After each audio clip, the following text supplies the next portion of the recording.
Welcome back to civil engineering notebook. तो last time हम जो अपनी सीरीज़ कर रहे थे वो हम कर रहे थे वाईसीटी के क्वेश्चन आंसर्स, और जिसमें हमने देख लिया था क्लास नंबर 1 हो गई थी हमारी, 2 हो गई थी। और मैंने आपसे बोला था कि हम टोटल क्लास 8 मतलब 8 क्लास लेकर आएंगे, जिसमें हम वाईसीटी के बिल्डिंग मटेरियल्स के जो पहला चैप्टर है वो हम पूरे क्वेश्चंस कर लेंगे। तो ये इस हिसाब से हमारी ये आज क्लास नंबर 3 होगी। तो क्लास 3 में आज हम देखते हैं कितना ज़्यादा कर पाएंगे, और जो कमिटमेंट है वो पूरा फुलफ़िल करने की कोशिश करेंगे कि टोटल 8 ही लेक्चर लिए जाएँ, जिसमें हम बिल्डिंग मटेरियल पूरा कंप्लीट कर लें वाईसीटी बुक से, है ना, वाईसीटी बुक से। तो चलिए आज का हम सेशन स्टार्ट करते हैं। तो लास्ट टाइम हमने क्वेश्चन नंबर 50 तक देख लिया था, आज हम क्वेश्चन नंबर 51 से देखते हैं। तो यहाँ पर आपको शो हो रहा होगा, मैं कोशिश किया करूँगा पहले आंसर हाइड कर लूँ, पर वो क्या है, ये जो पीडीएफ है ये काफ़ी कंप्रेस्ड हो रखी है, तो मैं इसको कुछ क्वेश्चंस को मैं हाइड नहीं कर सकता। तो हम जल्दी जल्दी क्वेश्चन आंसर देखते जाते हैं, बेसिक क्वेश्चन भी है ये। जैसे ये क्वेश्चन है, क्वेश्चन नंबर 51 में हमसे पूछा जा रहा है कि dressing of the stone is done. Stone की जो ड्रेसिंग है वो की जाती है, कब की जाती है, ये क्वायरिंग के बाद में की जाती है। सबसे पहले क्वायरिंग होती है, उसके बाद में हमारी क्या रहती है, ड्रेसिंग की जाती है। तो उसका आप ध्यान रखिएगा, dressing of the stone is done after enquiring, तो उसका आप ध्यान रखिएगा। तो जो स्टोन की ड्रेसिंग है क्वायरिंग के बाद की जाती है। एक मिनट इसको हाईलाइट कर दें, ठीक है। नेक्स्ट क्वेश्चन पर आते हैं, क्वेश्चन नंबर 52 है। यहाँ हमसे पूछा जा रहा है, क्वेश्चन देखिएगा ज़रा, ठीक है। क्वेश्चन में पूछा जा रहा है रॉक लाइक बासाल्ट, ये बासाल्ट लिखा हुआ है, ठीक है। Rock like basalt granite without fissures are example of. Without fissures are example, ये किस चीज़ के एग्जाम्पल हैं? तो ये एग्जाम्पल है हमारे एक्यूफ्यूज के हैं। तो देखिए, मैं जैसे मैंने आपको ये पहले शो किया क्वेश्चन, उसके बाद मैंने आपको आंसर दिखाया। तो अगर आपको खुद से अगर अपना एनालिसिस करना है तो आप वीडियो पॉज करके देख सकते हैं, या आप मैं थोड़ा सा पॉज लिया करूँगा, उसके बाद आंसर दिखाया करूँगा, तो जिससे आपका खुद का एनालिसिस हो जाएगा। तो इसका आंसर क्या होगा कि जो रॉक है, लाइक जैसे बसाल्ट हो गया, आपका ग्रेनाइट हो गया, without fixtures are example of, किसके एग्जाम्पल हैं? ये आपके एक्यूफ्यूज के एग्जाम्पल हैं, ठीक है। नेक्स्ट क्वेश्चन पर आते हैं, वेट अ मिनट, ठीक है। चलिए नेक्स्ट क्वेश्चन पर आते हैं। तो हमारा अगला क्वेश्चन है, क्वेश्चन नंबर 53 पर आते हैं। चलिए थोड़ी सी स्पीड अब मैं बढ़ाने की कोशिश करता हूँ, क्योंकि यहाँ क्वेश्चन आंसर ज़्यादा देखने को मिलेंगे अपन को आज। तो क्वेश्चन नंबर 53 में हमसे पूछा जा रहा है, तो यहाँ पूछा जा रहा है rock behave as blank, blank देखिए पूछा गया है, rock behave as blank masses towards operating stresses. तो rock behaves as blank, blank देखिए पूछा गया मासेस टुवर्ड्स ऑपरेटिंग स्ट्रेसेस। तो किस तरीके से, मतलब रॉक किस तरीके से बिहेव करती है? वो इलास्टिक की तरह बिहेव करती है मासेस टुवर्ड्स ऑपरेटिंग स्ट्रेसेस। तो एक सेंटेंस वाइज क्वेश्चन दिया गया है, जो कि गुजरात पीएससी में हमसे पूछा गया था, 2020 का ही क्वेश्चन है, तो उसको आप ध्यान में रखिए। Rock behave as elastic masses towards operating stresses. चलिए नेक्स्ट क्वेश्चन देखते हैं। अगला क्वेश्चन हमसे पूछा जा रहा है, मैं एक मिनट ज़रा, ठीक है, ये स्क्रीन अब बार बार एक्सपेंड नहीं होगी, ठीक है। Which of the following is a sedimentary rock, इनमें से कौन सी सेडिमेंट्री रॉक है? तो वी ऑल नो ये सारी ही रॉक जो दी हुई हैं, सैंडस्टोन हो गया हमारा, लाइमस्टोन हो गया, कोल हो गया, ये सभी क्या है हमारी, ये सारी ही हमारी सेडिमेंट्री रॉक होती हैं। चलिए नेक्स्ट क्वेश्चन देखते हैं। पूछा जा रहा है हमसे which rock is generally used for roofing. तो रूफिंग के लिए कौन सी रॉक हम जनरली यूज करते हैं? बताइए, स्लेट है, ग्रेनाइट है, प्यूमिक है, बासाल्ट है। बताइए करेक्ट आंसर क्या रहेगा? सो the correct answer is slate को हम यूज़ करते हैं रूफिंग के लिए, ठीक है ना। जो छत वगैरह में हम यूज़ किसको करते हैं? रूफिंग में। ध्यान रखिए, मैं इसको हाईलाइट, जिन चीज़ों को हाईलाइट करता हूँ उनका आप ध्यान रखिएगा, ठीक है। तो रूफिंग में हम किसका यूज़ करते हैं? स्लेट का यूज़ करते हैं। नेक्स्ट क्वेश्चन पर आते हैं। यहाँ हमसे पूछा गया है, सेंटेंस देखिए पूछा जा रहा है हमसे कि सेंटेंस, ये जो सेंटेंस वाले क्वेश्चन यूजुअली आपको एई एग्जाम में देखने को मिलते हैं और ईएस एग्जाम में देखने मिलते हैं, ईएससी में। तो देखिए यहाँ क्या पूछा जा रहा है हमसे, ये देखते जाइए। पूछा जा रहा है कि consider the following statement for selecting building stone. तो बिल्डिंग स्टोन सेलेक्ट करने के लिए इन स्टेटमेंट्स को आप कंसिडर करिए और फिर बताइए करेक्ट आंसर क्या है। मैं डायरेक्ट करेक्ट आंसर बताता हूँ, इसका option number D correct answer है, मतलब करेक्ट स्टेटमेंट है 2, 3 एंड 4, ये तीनों आपके करेक्ट स्टेटमेंट है। जल्दी से पढ़ लेते हैं। पहला, एक मिनट ये भी देख लेते हैं गलत स्टेटमेंट क्या है। तो गलत स्टेटमेंट इन्होंने बताया कि seasoning of stone is essential and is done by soaking in water. तो ऐसा हम नहीं करते हैं, हम स्टोन को कभी पानी में डुबाकर ऐसे कोई सीजनिंग नहीं करते हैं। तो ये स्टेटमेंट सरासर गलत है, ठीक है। हम सही सही स्टेटमेंट देख लेते हैं, ये वाला स्टेटमेंट सही है तो उसके बारे में पढ़ते हैं पहले। ये बोल रहा है कि specific gravity of stone is to be more than 2.7। तो जो स्पेसिफिक ग्रेविटी रहेगी स्टोन की वो 2.7 से ज़्यादा होनी चाहिए। सेकंड स्टेटमेंट जो कि सही है, porosity of stone affect it's durability. जो स्टोन की जो पोरोसिटी रहती है वो उसकी ड्यूरेबिलिटी को अफेक्ट करती है। पोरोसिटी से आप मतलब समझिएगा, मतलब मैं सिंपल भाषा में बोलूँ तो जैसे मान लो ये कोई स्टोन है, इसमें जो पोर्स हैं इससे रिलेटेड बात चल रही है, तो बस इसका आप ध्यान में रखिएगा कि porosity of the stone affects it's, वो किसको अफेक्ट करेगी, उसकी ड्यूरेबिलिटी को अफेक्ट करेगी। एंड फोर्थ स्टेटमेंट है जो कि ये भी करेक्ट है, ये है कि climatic condition decide the type of stone to be used in construction. सही बात है, जो भी क्लाइमेटिक कंडीशन है वही तो डिसाइड करेगी कि हम किस टाइप का स्टोन को यूज़ करेंगे हम, तो उसको भी आप ध्यान में रखिए। ठीक है, चलिए नेक्स्ट क्वेश्चन पर आते हैं, क्वेश्चन नंबर 57 पर आते हैं। यहाँ हमसे पूछा जा रहा है cleavage is mode of folding. तो ये क्लीवेज लिखा हुआ है, आप समझ जाइएगा, cleavage is mode of folding. फिर ऑप्शन दे रखे हैं, ऑप्शन 1 है it is a process wherein all internal, it is a process wherein all internal movement are along. मैं पढ़ के इसलिए सुना रहा हूँ क्योंकि हो सकता है आपको मिसप्रिंट दिख रहा हो ये, तो मैं पढ़ता हूँ। It is a process wherein all internal movements are along shear plane which do not change their position during the entire process, जो कि अपनी पोजीशन नहीं बदलते पूरी प्रोसेस में। तो cleavage is a mode of folding. तो उसके बाद फर्स्ट स्टेटमेंट दिया हुआ है ये। नेक्स्ट देखिए जरा, is a mode of folding. दूसरा देखिए जरा, दूसरा है कि इट इज़ अ प्रोसेस। दूसरा स्टेटमेंट आपको विजिबल हो रहा होगा, तो मैं अब डायरेक्ट आंसर बताता हूँ। तो उसका आंसर मतलब क्लीवेज से रिलेटेड क्या क्या बातें सही है, तो उन्होंने बताया कि ऑप्शन नंबर डी एकदम सही है। क्या क्या सही है, 2, 3 एंड 4 स्टेटमेंट एकदम ठीक है। तो 2 स्टेटमेंट ये है हमारा कि क्लीवेज क्या है, ये तीनों स्टेटमेंट क्लीवेज से रिलेटेड है, तीनों ही एकदम सही है। तो मैं पढ़ देता हूँ स्पीड में। It is a process wherein all internal movement are along shear planes which change their position during the process. Next thing is the process involve dilation in the vertical direction. Okay, next is the process involve compression in lateral direction. तो सारी बातें सही है कि it is a process wherein all internal, जितने भी internal movement हो रहे हैं along shear plane which change their position during the process. तो ये क्लीवेज के बारे में ये वाली बात सही है। दूसरी बात ये भी सही है कि डायलेशन इन वर्टिकल डायरेक्शन, और तीसरी बात ये भी सही है कि ये जो प्रोसेस है ये इन्वॉल्व करती है क्या, compression in a lateral direction. तो इसका आप ध्यान रखिएगा। नेक्स्ट आते हैं, नेक्स्ट क्वेश्चन पर आते हैं, क्वेश्चन नंबर 58 पर आ गए हैं अपन। तो यहाँ हमसे पूछा जा रहा है, अगेन स्टेटमेंट वाला क्वेश्चन है, और जैसा कि मैंने बताया कि स्टेटमेंट क्वेश्चन आपको ईएससी में ही देखने को ज़्यादा मिलते हैं, यहाँ ईएससी में है। ठीक है, चलिए क्वेश्चन देखते हैं हम। 2 स्टेटमेंट दे रखे हैं, पूछा जा रहा है सही है, मतलब क्या इसमें से कौन सा स्टेटमेंट सही है कौन सा गलत। देखो यूजुअली होता क्या है स्टेटमेंट वाले क्वेश्चन में, जो पहला ऑप्शन रहता है ना वो हमेशा ये बोलता है कि पहला स्टेटमेंट भी सही है और दूसरा स्टेटमेंट भी सही है, और दूसरा स्टेटमेंट पहले स्टेटमेंट को डिफाइन कर रहा है। ये होता है, ये कह रहा, मतलब हमेशा ऐसा ही आपको देखने को मिलता है। फिर भी आप पूरा रीड करिएगा, हो सकता है कभी कभार ऊपर नीचे ऑप्शन करके दे दें। दूसरा जो ऑप्शन दिया जाता है उसमें भी यही बोलते हैं कि पहला स्टेटमेंट सही है, दूसरा स्टेटमेंट भी सही है, लेकिन दूसरा स्टेटमेंट पहले स्टेटमेंट से रिलेट नहीं कर रहा है। तीसरे में ये बोलते हैं कि पहला स्टेटमेंट सही है लेकिन दूसरा स्टेटमेंट फॉल्स है। और चौथा ऑप्शन हमेशा ऐसा आता है कि स्टेटमेंट 1 फॉल्स है और स्टेटमेंट 2 क्या है, ट्रू है।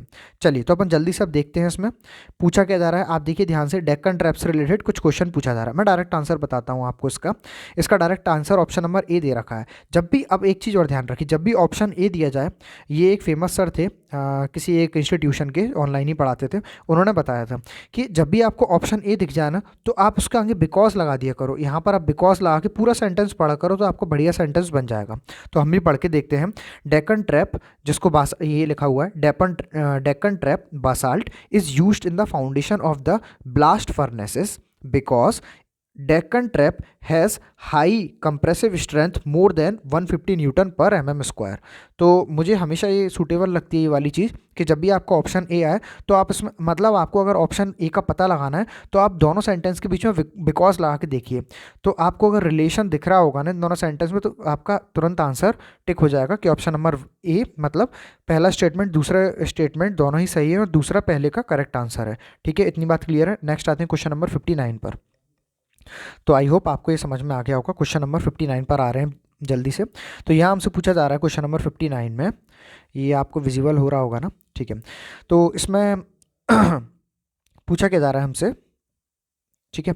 चलिए क्वेश्चन नंबर 59 में, एज पर मोहर्स स्केल, जो मोहर्स स्केल के according the hardness of the quartz and topaz respectively are. तो क्वार्ट्ज और टोपाज का क्या हार्डनेस होता है, तो वो क्या होता है, ऑप्शन नंबर इसका करेक्ट आंसर है 7 और 8 होते हैं। ठीक है, तो इन्होंने अभी दे नहीं रखी, वैसे आपको पूरी मोहर टेबल याद करनी है, ये आपको हैव टू है, मतलब ये करना ही पड़ेगा एग्जाम के लिए। तो फिर भी अभी तो आप रट लो कि जो 7 होता है वो किसके लिए होता है, वो क्वार्ट्ज के लिए रहता है, और टोपाज के लिए कितना रहता है, 8 रहता है ना। ये चीज़ किसी को ऐसे याद नहीं रहती, बार बार प्रैक्टिस करनी पड़ती, मुझे भी याद नहीं है। ठीक है, नेक्स्ट चलते हैं अपन क्वेश्चन नंबर 60 पर। यहाँ हमसे पूछा जा रहा है the compressive strength of granite is. तो ग्रेनाइट का कंप्रेसिव स्ट्रेंथ क्या रहता है, बताइए। Compressive strength of granite is, बताइए। 4 ऑप्शन दे रखे हैं, जल्दी से बताइए। तो करेक्ट आंसर क्या रहेगा इसका, इसका करेक्ट आंसर होना चाहिए, देखते हैं आंसर क्या है। इसका correct answer option number B है। ऑप्शन बी क्या था हमारा, तो देखिए ऑप्शन बी है। तो कंप्रेसिव स्ट्रेंथ ऑफ ग्रेनाइट क्या है हमारी, ये 70 से 130, मैं लिख देता हूँ यहाँ, 70 से 130 mn पर मीटर स्क्वायर रहती है। ठीक है, ये आप ध्यान दे लीजिएगा, इसको आप खुद से सर्च करके देखिए कब mn होता है, कब न्यूटन पर मीटर स्क्वायर होता है, ये बेसिक बातें हैं। ठीक है, तो कंप्रेसिव स्ट्रेंथ ऑफ ग्रेनाइट कितनी रहती है, 70 to 130 newton metre, sorry 70 to 130 mn पर मीटर स्क्वायर। तो नेक्स्ट चलते हैं, यहाँ पर देखिए ध्यान रखिएगा, जब भी यूनिट चेंज होगी तो उसके शायद ऑप्शंस भी चेंज हो जाएंगे, तो उसको आप खुद से एनालाइज करिए, आगे अपन को क्वेश्चन में देखने को मिल जाएगा। नेक्स्ट आते हैं अपन क्वेश्चन पर। नेक्स्ट क्वेश्चन है हमारे पास, अच्छा कुछ और चीज़ें भी देख लेते हैं ग्रेनाइट से रिलेटेड। तो देखिए कंप्रेसिव स्ट्रेंथ ग्रेनाइट की हमने बता दी 70 से 130 mn पर मीटर स्क्वायर। डेंसिटी कितनी रहती है ग्रेनाइट की, 2.6 से 2.9 ग्राम पर सेंटीमीटर क्यूब। बल्क डेंसिटी क्या रहती है हमारी ग्रेनाइट की, वो रहती है 2500 से 2700 kg पर metre cube. Next question number 61 पर आते हैं। क्वेश्चन नंबर 61 में है हमारे पास कि slate is formed by metamorphic action on. तो slate is form by metamorphic action on, correct answer है सेल। सेल का जो मेटामॉर्फिक एक्शन होगा ना, उसके बाद में हमारा स्लेट फॉर्म होता है, ये ऐसा कहना चाहते हैं इस क्वेश्चन के अकॉर्डिंग। ठीक है, तो मेटामॉर्फिक एक्शन जो सेल पर होता है उससे हम स्लेट फॉर्म होता है हमारा, बस इतनी बात आप ध्यान में रखिए। नेक्स्ट आते हैं क्वेश्चन नंबर 62 पर। यहाँ हमसे पूछा जा रहा है which of the following is not an intrusive igneous rock. इनमें से कौन सा, 4 ऑप्शन में से कौन सा इंट्रूसिव इग्नियस रॉक नहीं है। So correct answer is Basalt is not an intrusive igneous rock. यहीं पर अपने दिमाग में रीजनिंग लगाया करिए कि नहीं है तो हमने बता दिया बासाल्ट है, कौन कौन से हैं, तो ये आपको पता होना चाहिए कौन कौन से हैं हमारे। तो ये है हमारा ग्रेनाइट है, गैब्रो है, और क्या है ये, डिओराइट है। ठीक है, तो उसको आप ध्यान में रखिए, ये सब हमारे क्या है, ये सब हमारे इंट्रूसिव रॉक हैं। मैं यहाँ लिख देता हूँ, ये जो तीनों ऑप्शन है, ये वेट अ मिनट, ये जो तीनों ऑप्शन है, ये हमारे क्या हैं, ये हमारे हैं, और ये वाला हमारा नहीं है। तो कन्फ्यूज़न हो रहा होगा, इसलिए मैं इसको रफ़ी कर देता हूँ, आप हाईलाइट से समझ जाइएगा, है ना। ऑडियो तो सुनाई आ ही रही होगी आप लोगों को, ऑडिबल तो होऊंगा ही मैं, तो आप समझ आइएगा। नेक्स्ट आते हैं क्वेश्चन नंबर 63 पर। क्वेश्चन नंबर 63 में विच of the following stone is recommended for road metal work. तो रोड मेटल वर्क के लिए हम कौन सा स्टोन रिकमेंड करते हैं, सैंड स्टोन करते हैं, या स्लेट करते हैं, या क्वार्जाइट करते हैं, मार्बल करते हैं। इतना तो सबको ही पता होगा कि मार्बल को तो हम यूज़ नहीं करते रोड के कंस्ट्रक्शन में या रोड मेटल वर्क में। तो बताइए 3 ऑप्शन में से क्या हो सकता है। तो correct answer is option number B, that is quartzite. ठीक है ना, तो हम क्वार्जाइट को यूज़ करते हैं रोड मेटल के, मतलब रोड मेटल में हम किसको यूज़ करते हैं, रोड मेटल वर्क में हम क्वार्जाइट को यूज़ करते हैं। नेक्स्ट आते हैं क्वेश्चन नंबर 64 पर। Granite after metamorphism transform to. तो ग्रेनाइट मेटामॉर्फिज्म होने के बाद में किस में ट्रांसफॉर्म हो जाता है ग्रेनाइट, जल्दी बताइए। ग्रेनाइट मेटामॉर्फिज्म होने के बाद किस में चेंज होगा, ये हाँ ठीक है, किस में चेंज होगा, तो ये हमारा गिनेसिस में चेंज हो जाएगा। ठीक है, तो correct answer is gneiss. Next question है on Mohs scale of hardness highest hardness is, सबसे ज़्यादा हार्डनेस किसकी रहती है। तो आपको ये बात हमेशा आप दिमाग में डाल लीजिए, डायमंड की सबसे ज़्यादा हार्डनेस रहती है, जो मोहर की एक टेबल दी गई थी उसमें ये 10th नंबर पे रहती है, आई थिंक सो। और 1 पे या 0 पे आपका टेल्क रहता है, तो उसको अपन देख लेते हैं अगर उन्होंने मेंशन किया होगा तो। चलिए मेंशन कर रखा है तो मैं बताता हूँ, 0 पे नहीं 1 पे रहता है टेल्क, है ना, तो ये 1 पर रहता है, इसको भी आप ध्यान में रखिएगा। ठीक है, 1 पर होता है ये, 2 तो कम से कम आप याद रखिए कि टेल्क कितने पे होता है, टेल्क हमारा 1 पर रहता है टेल्क, और ये डायमंड हमारा 10 पर रहता है। फिर भी आपको ये मैं सारे शो कर देता हूँ, ये बहुत इंपॉर्टेंट है, ये मोहर स्केल की एक पूरी मोहर ने दिया हुआ था, तो हार्डनेस से रिलेटेड पूरी स्केल थी। 1 पर देखो टेल्क रहता है, फिर गिप्सम, फिर कैल्साइट, फिर फ्लोराइट, फिर एपेटाइट, फिर ऑर्थोक्लेस, फिर क्वार्जाइट, फिर टोपास, फिर कोरंडम और फिर डायमंड रहता है। तो आप इसको अच्छे से लर्न कर लीजिएगा, बहुत इंपॉर्टेंट है। ये मैं बता रहा हूँ आपको कि इसमें से कुछ भी पूछ सकते हैं आपसे, तो ये वीआईपी हो जाती है ये वाली चीज़, आप इसको लर्न कर लीजिएगा। नेक्स्ट क्वेश्चन नंबर 66 पर आते हैं। Granite is an example of, तो ग्रेनाइट एग्जाम्पल है किस चीज़ का एग्जाम्पल बताइए? मेटामॉर्फिक है या इग्नियस है या क्या है, चार ऑप्शन में से? सो the correct answer for this question is granite, हमारा ऑप्शन नंबर डी है। मतलब क्या है हमारा, ये इग्नियस है, इग्नियस रॉक का एग्जाम्पल होता है ग्रेनाइट। चलिए आगे चलते हैं, क्वेश्चन नंबर 67 पर आ गए हैं। आई होप विजिबल हो रहा होगा। चलिए ठीक है ना। क्वेश्चन है, मैं ऑडिबल तो हूँ ना आपको, तो मैं आपको पढ़ के सुना दूंगा अगर थोड़ा विजिबल नहीं हो रहा होगा तो। क्वेश्चन ये है हमारे पास, a good building stone should be, a good building, ये स्टोन लिखा हुआ है, स्टोन शुड बी क्या होना चाहिए? हार्ड होना चाहिए, good in appearance and colour, hard and tough होना चाहिए, ऑल द ऑप्शन। तो ऑप्शन नंबर डी ही एकदम सही है हमारा, कि ये इसमें सारे ऑप्शन एकदम ठीक है। तो ऑप्शन नंबर डी एकदम करेक्ट है। नेक्स्ट आते हैं नेक्स्ट क्वेश्चन पर। यहाँ हमसे बोला जा रहा है, ये यहाँ तो कुछ ज़्यादा ही प्रिंटिंग मिस्टेक मेरे को लग रही है। चलिए पीडीएफ कंप्रेशन उधर टाइम, जो जिसने भी कंप्रेस की है ये, तो हो सकता है ऐसा हुआ हो। चलो मैं पढ़ के सुनाता हूँ।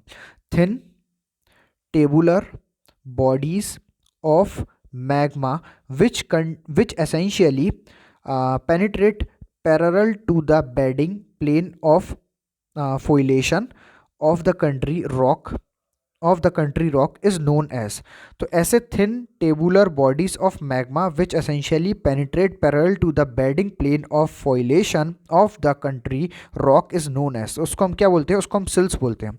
तो मैंने जो भी बोला आप उसको नोट कर लीजिएगा अगर ये विजिबल नहीं हो रहा हो तो। ठीक है, नेक्स्ट क्वेश्चन पर आते हैं। Next question is petrology deal with the study of, तो पेट्रोलॉजी किसकी स्टडी करते हैं? पेट्रोलॉजी में हम किस स्टडी, मतलब किस चीज़ से रिलेटेड स्टडी करते हैं? अच्छा, अगर मैं इसको जूम इन कर रहा हूँ तो शायद ये विजिबल हो रहा है ना। ठीक है, तो पेट्रोलॉजी में हम किस चीज़ की स्टडी करते हैं? Correct answer is origin and characteristics of rock, origin and characteristics of rock. चलिए नेक्स्ट क्वेश्चन पर आते हैं। नेक्स्ट क्वेश्चन है हमारे पास question number 70, surface of erosion और नॉन डिपोजिशन। ठीक है, सरफेस ऑफ व्हाट? इरोजन और non deposition that separate the younger rock formation from the older rock formation is called, उसको हम क्या बोलते हैं? उसको बोलते हैं अनकन्फॉर्मिटी। डायरेक्ट डेफिनेशन है, याद कर लीजिएगा, ये पूछा गया था SJVNL ET 2019 के पेपर में पूछा गया था। नेक्स्ट क्वेश्चन पर आते हैं। क्वेश्चन है हमारे पास, ये रहे आपके चार ऑप्शन, सॉरी आंसर हाइड नहीं हो पा रहा है, तो हमको बहुत सारे क्वेश्चन भी करने हैं आज, तो बस चलते चलिए। What is the amount of explosive required to fracture a unit volume of rock? Cubic में हम उसको क्या बोलते हैं? मतलब उस अमाउंट को जो एक्सप्लोजिव हमको लगता है, explosive required to fracture a unit volume of rock is called, तो उसको हम क्या बोलते हैं? उसको बोलते हैं पाउडर फैक्टर बोलते हैं। ठीक है, जो भी एक्सप्लोजिव जो लगता है ना, जो टनल वगैरह में हमारा यूज़ किया जाता है, required to fracture a unit of volume of rock, हाँ मतलब रॉक की वॉल्यूम के लिए जो यूज़ किया जाता है, जो एक्सप्लोजिव ब्लास्ट करने वाली जो चीज़ें रहती हैं, वो उसको हम क्या बोलते हैं? उसको हम बोलते हैं पावर फैक्टर बोलते हैं। बस इतना आप ध्यान रखिएगा। ठीक है, नेक्स्ट क्वेश्चन पर आते हैं। ये है हमारे पास, a good building stone should have a wearing resistance less than, तो गुड बिल्डिंग स्टोन का वियरिंग रेजिस्टेंस क्या होना चाहिए? 3% से कम होना चाहिए, बस ये वाली बात आपको पता होना चाहिए। नेक्स्ट आते हैं क्वेश्चन नंबर 73 पर आते हैं। क्वेश्चन नंबर 73 में हमसे पूछा जा रहा है, इन देखना मैंने कुछ क्वेश्चन, हाँ ठीक है सारे क्वेश्चन है ना, ठीक है, वो क्या होता है कभी कभी हाइड हो जाता है। चलिए क्वेश्चन नंबर 73 पर आते हैं। चलो ये विजिबल हो रहा होगा। यहाँ हमसे पूछा जा रहा है, in mafic type of igneous rock the percentage of silica is, तो mafic type of igneous rock में, मैफिक टाइप मैं हाईलाइट करता हूँ, मैफिक,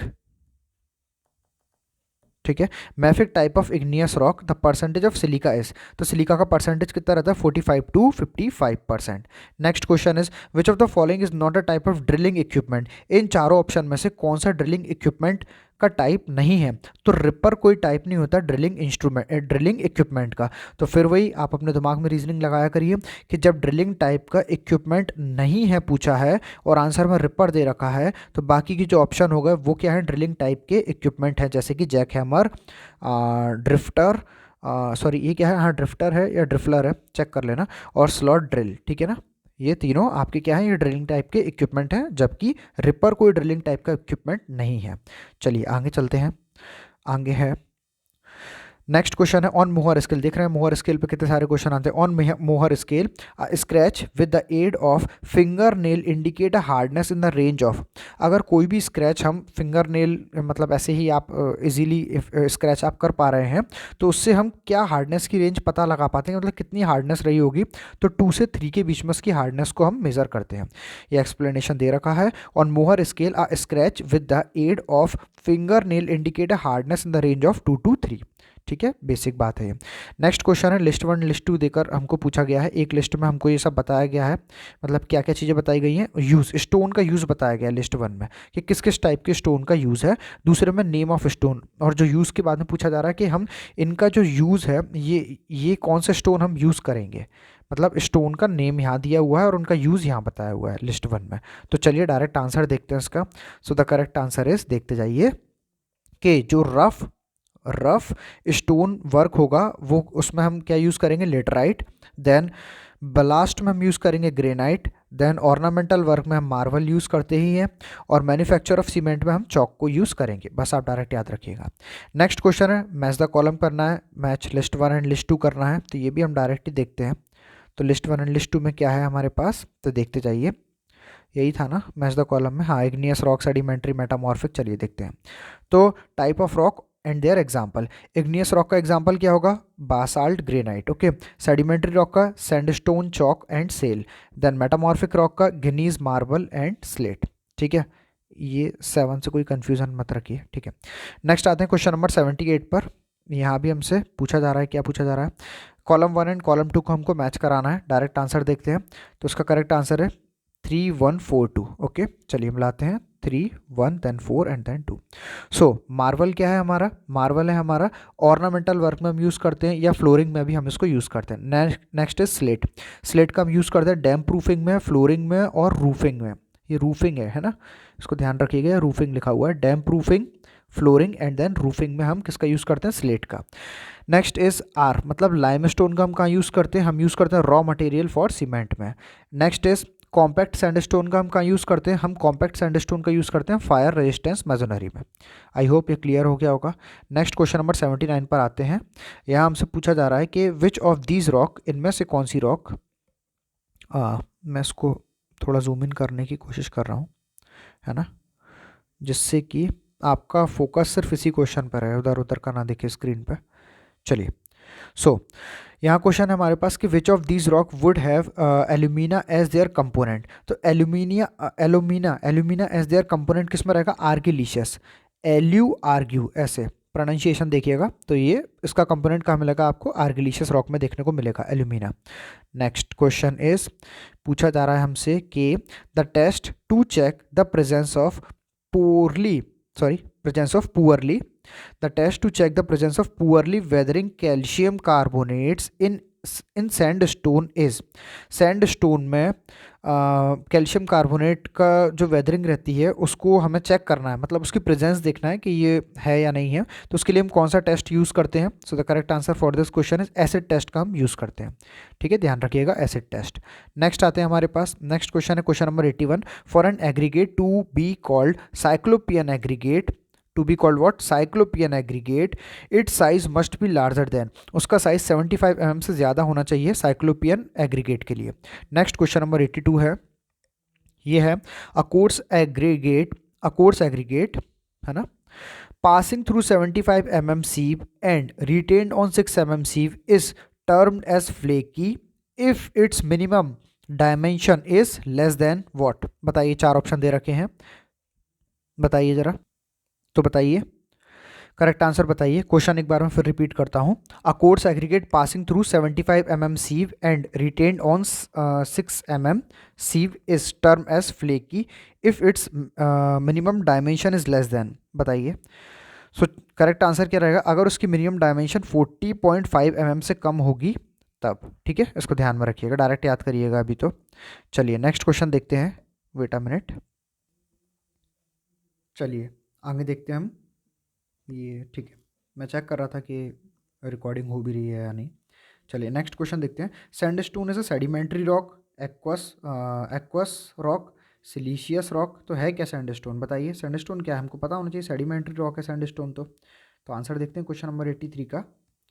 वेट अ मिनट, ये ऑप्शन नंबर डी दे रखा है इन्होंने, सॉरी मैंने ध्यान नहीं दिया। सैंडस्टोन क्या है हमारा, ये जो चारों ऑप्शन है चारों तो ये है, ये सेडिमेंट्री रॉक भी है, एक्वस रॉक भी है, सिलीशियस रॉक भी है ना। तो उसका आप ध्यान रखिएगा, इंपॉर्टेंट है ये क्वेश्चन, है ना। चलिए, तो सेडिमेंट्री रॉक क्या है हमारा, चारों ऑप्शन सही है, ऑल ऑफ द अबव।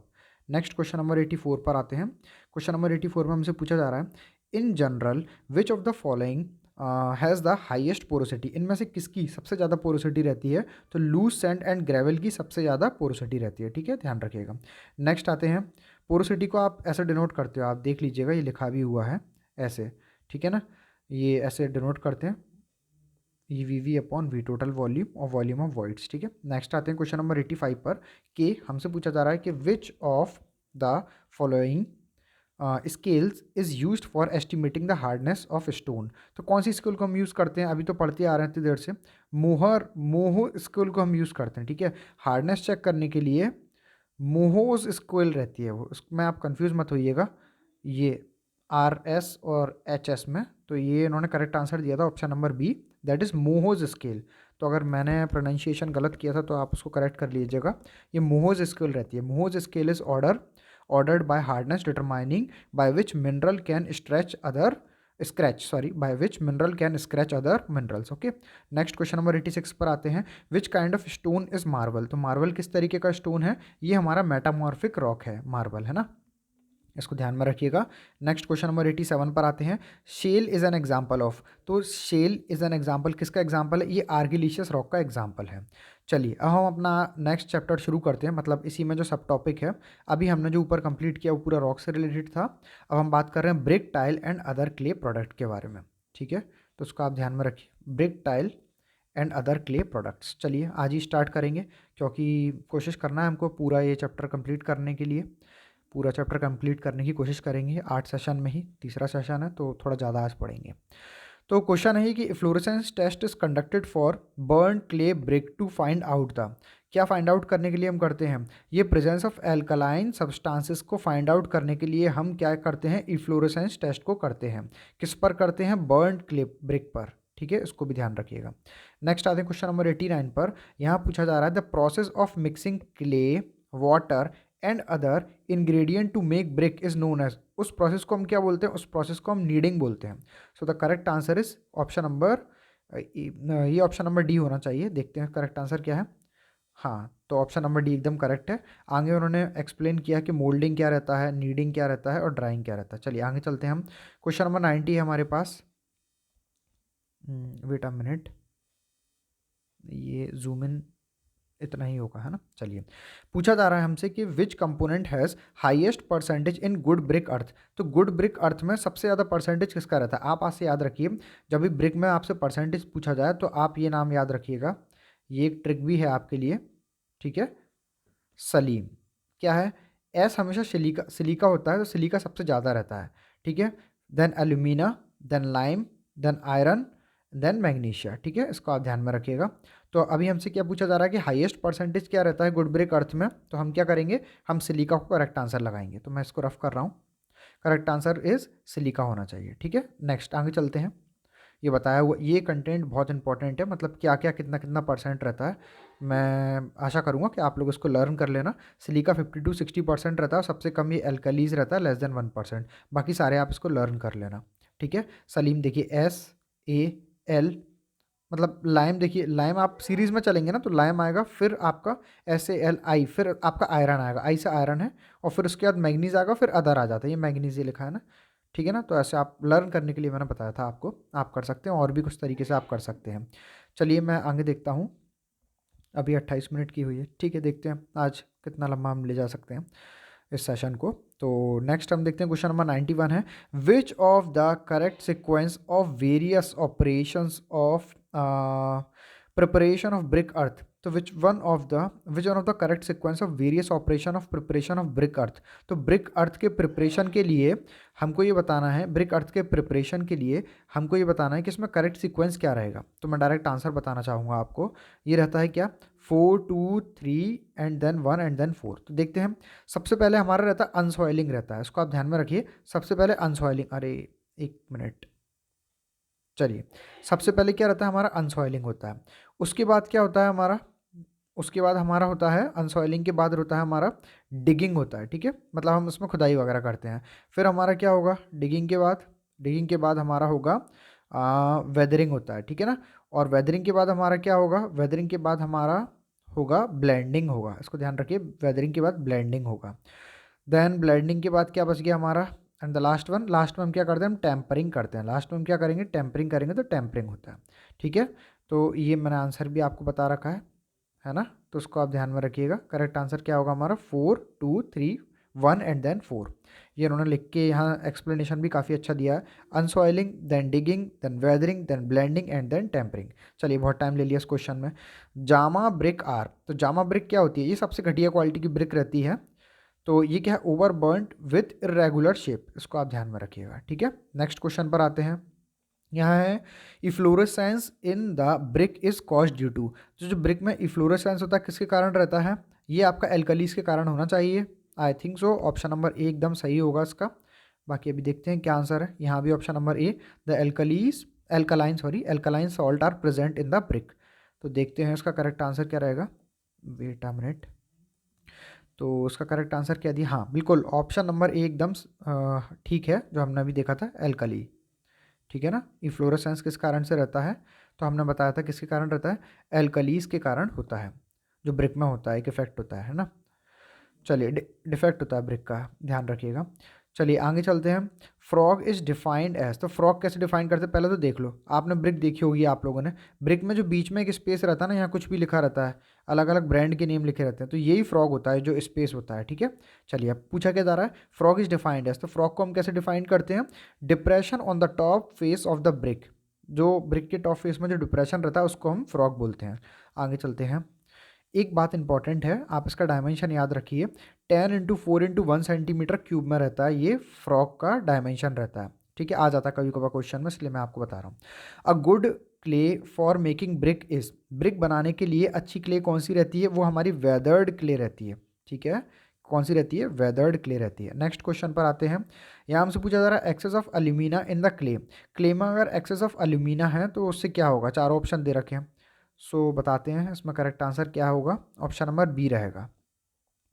तो ऑप्शन नंबर बी एकदम ठीक है, make the brick crack and warp on drawing, तो ब्रिक को कैसा बना देगा, ब्रिक में अगर ज़्यादा एल्यूमिना हुआ ना तो उसमें क्रैक आने लगेंगे ब्रिक में, और वार्पिंग हो जाएगी उसके सूखने पर, तो उसको आप ध्यान रखिएगा।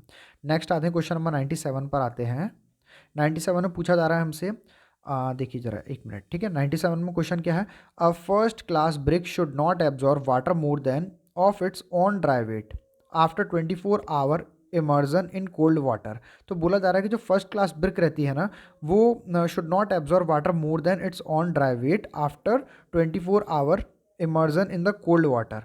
तो जो कितना मतलब पूछा क्या जा रहा है मैं आपको बताऊं, आंसर तो उसका 20% होगा। ये दूसरी तरीके से भी पूछा गया था, देखिए कितनी ज़्यादा बार पूछा गया है क्वेश्चन, देख रहे हैं आप, तो ये बहुत ज़्यादा रिपीट होने वाला क्वेश्चन है।